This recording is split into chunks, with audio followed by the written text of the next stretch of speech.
Something sinister is happening in Moscow. The danger for Putin is no longer at the door. The danger is now in the corridors. On the morning of November 14th, the heavy silence of Troyekurovskoye Cemetery in the heart of Moscow was shattered by a wave of panic that revealed one of Russia's darkest secrets. The FSB announced in an official statement that it had prevented a high-level assassination attempt.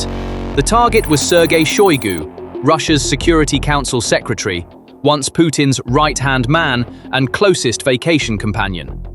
Official channels and the FSB rushed to blame Ukraine for the attack and attempted to close the case. According to Russian state agency TASS and Moskovsky Komsomolets, the Federal Security Service FSB announced that it had thwarted a sophisticated assassination attempt targeting Sergey Shoigu at the last minute. The technical details of the incident point to a targeted, intelligence-backed execution attempt rather than a routine terrorist act. According to FSB reports and leaked information, the plan centered on Shoigu's routines and emotional sensitivities. The assassins had obtained intelligence in advance that Shoigu would visit the grave of a family member, likely his mother or father. This is an extremely private detail that would be difficult to obtain without an inside source. The saboteur's method was classic, an innocent-looking flower vase left at the grave. However, this vase contained a high-capacity explosive, probably a compact charge of RDX or C4 derivative, and a hidden microcamera to confirm the victim's arrival. The plan was to detonate the bomb remotely when Shoigu arrived at the grave and kill Russia's Security Council secretary by blowing him up at his ancestor's gravesite. The FSB announced that it had detained a Central Asian immigrant and 2 Russian citizens as a result of the operation. The suspects allegedly stated in their statements that they received instructions from an agent named Ruslan from Ukrainian intelligence. However, this official narrative contains serious gaps when examined through the lens of the logistics and strategic logic of the scene. Simply walking into an area like Troyekurovskoye, which is protected by high-level security, monitored by cameras at every corner, and frequented by the elite, carrying a vase loaded with explosives and mounting it on a gravestone does not seem like something that drug-addicted migrants, as defined by the FSB, could accomplish. This suggests that either the security protocols on the ground were disabled or someone on the inside opened the doors. We need to pause here and turn on our investigative lens. The FSB's accusations against Ukraine and the cracks in this narrative are bigger than the explosive itself. Sergey Shoigu may no longer be a high-value target for Ukrainian intelligence, GRU, or the SBU. After being removed from his position at the Ministry of Defense, his direct influence in the military decision-making mechanism has diminished, shifting him to a more symbolic and administrative role, Secretary of the Security Council. Kiev's decision to expend its resources on such a risky operation in the heart of Moscow, targeting a figure unlikely to directly alter the course of the war, is considered a strategically weak possibility. Expend Ukraine's limited and valuable intelligence resources on an old friend, unlikely to change the course of the war, is tactical suicide. It would be a mistake to assume that this operation bears the signature of Ukrainian special forces, as Russian sources also report no evidence of this. Western intelligence sources and independent analysts emphasize that such spectacular but non-strategic assassination attempts are usually part of Russia's own internal power struggles. This incident reeks of an internal purge attempt rather than an external attack. The historical rivalry between the FSB and the army, GRU, combined with tensions over who will be blamed for the failures in the Ukraine war, may have put symbols of the old regime like Shoigu in the firing line. After Prigozhin's purge, it is no secret that the system is inclined to remove other parts it now sees as a burden from the equation through unnatural means. Had that bomb in the cemetery exploded, the Kremlin could have blamed it on Ukraine and used it to consolidate the people. However, the real winners would have been the other power centers that gained space at the table with Shoigu's removal. This failed, or perhaps deliberately thwarted, attempt is the clearest evidence that Moscow's security elite are at each other's throats. This trap set for Shoigu in the cemetery pressed the panic button in the Kremlin.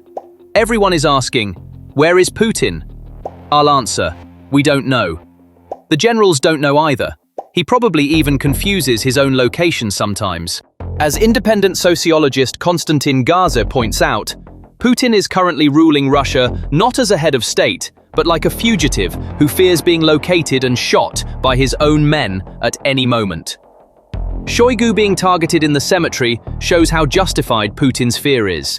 The security perimeter hasn't been breached, the perimeter itself has become the threat. The investigative journalism project Systema and Western media have revealed with technical evidence that Vladimir Putin has built identical offices in 3 different corners of Russia: Sochi, Novo-Ogaryovo and Valdai. Vladimir Putin's security paranoia is not a new phenomenon, but recent investigations document how this fear has turned into an architectural obsession. A comprehensive report published by Radio Liberty's Systema investigative journalism unit revealed that the places where Putin governs Russia are actually theater stages. The investigation confirms with technical evidence that Putin had identical offices built in his residences in Novo-Ogaryovo outside Moscow, Sochi on the Black Sea coast, Bochorov-Ruche, and Valdai in the north. The Bochorov-Ruche residence in Sochi, the Novo-Ogaryovo outside Moscow, and the mysterious Valdai retreat in the north. The offices in these 3 different locations were designed as millimeter-perfect copies of each other.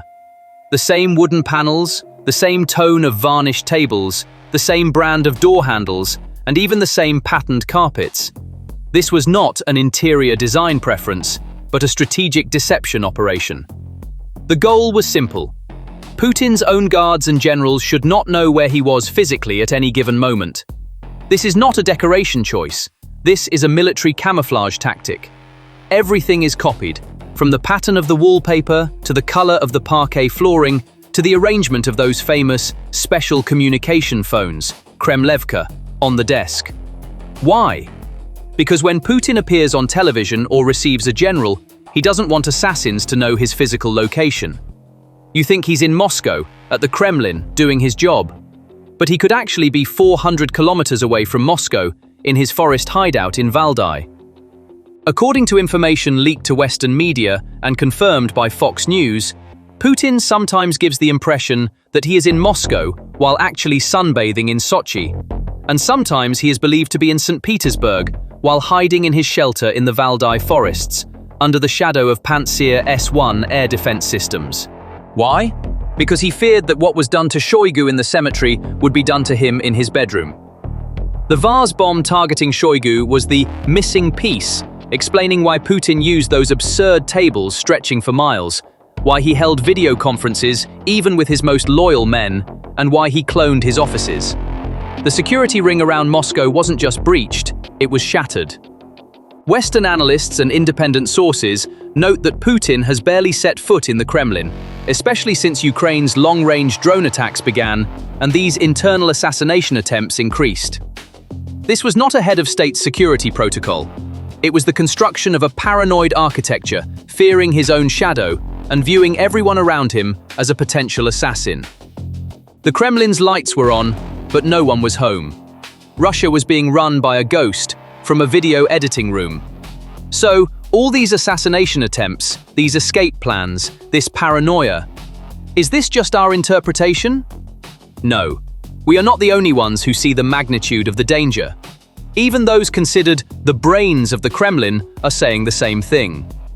Alexander Kharichev, one of the most important strategists in Vladimir Putin's domestic policy bloc, issued a chilling warning in a report he prepared that was leaked recently.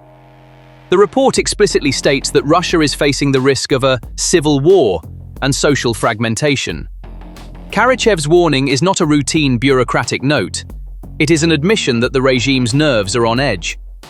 The report uses phrases such as loss of internal unity, ethnic and religious tensions, and intergenerational conflict to emphasize that Russia has reached a breaking point similar to that before the 1917 revolution or the chaotic collapse of the 1990s. Kharichev articulates the regime's greatest fear, the dissolution of the state, by stating, "We have experienced this at least twice in our history, in the 17th and 20th centuries. Who can say it won't happen again?" This sociological warning is grounded in concrete economic realities. Contrary to the embellished face of official figures, the Russian economy is sliding into structural bankruptcy in the fourth year of the war. Inflation is eating away at the purchasing power of the people like a rodent, while rising food prices, especially for basic products such as butter and eggs, are triggering civil unrest.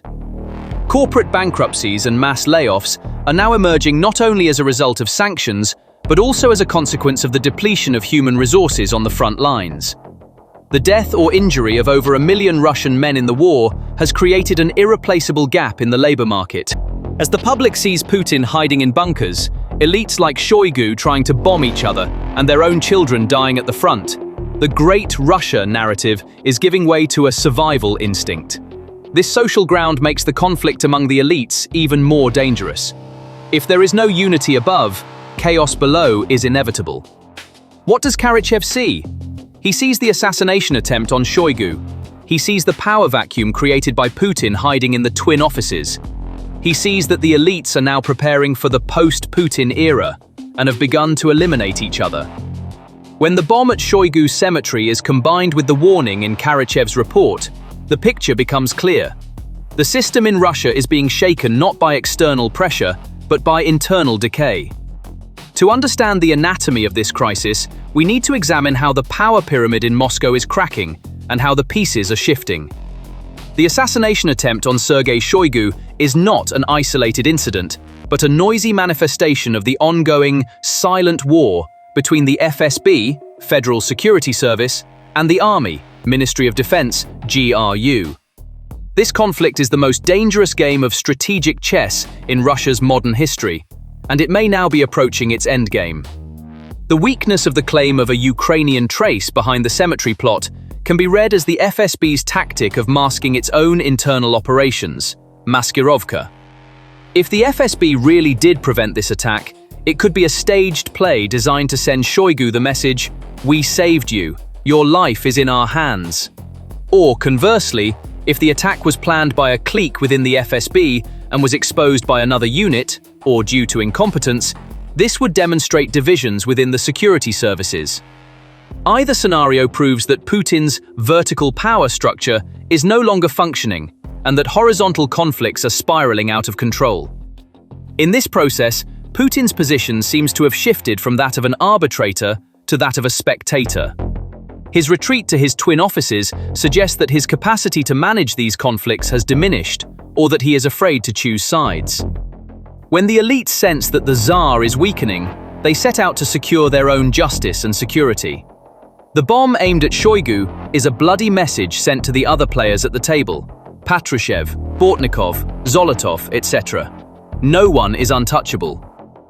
This internal conflict is paralyzing the Russian state apparatus.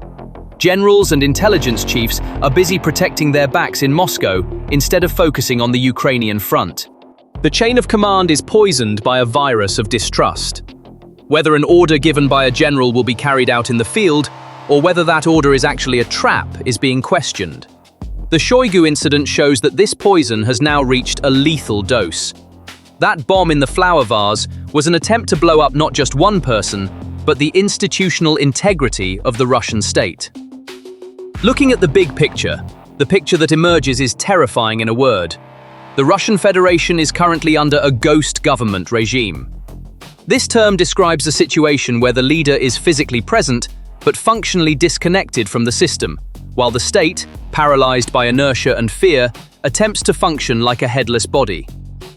Putin, within the beige walls of the twin offices he built, tries to manage a war with reports presented to him and likely filtered, while the real Russia is outside, gasping for breath in inflation queues, cemetery bombs, and the flames of drone attacks. This is the strategic checkmate position. If Putin returns to Moscow, he will face the risk of assassination and coup. The Shoigu incident is a preview of this. If he stays in the bunker, his authority will erode, and the civil war dynamics Kharichev warned about will accelerate. Both moves signal a deadlock that threatens the regime's stability.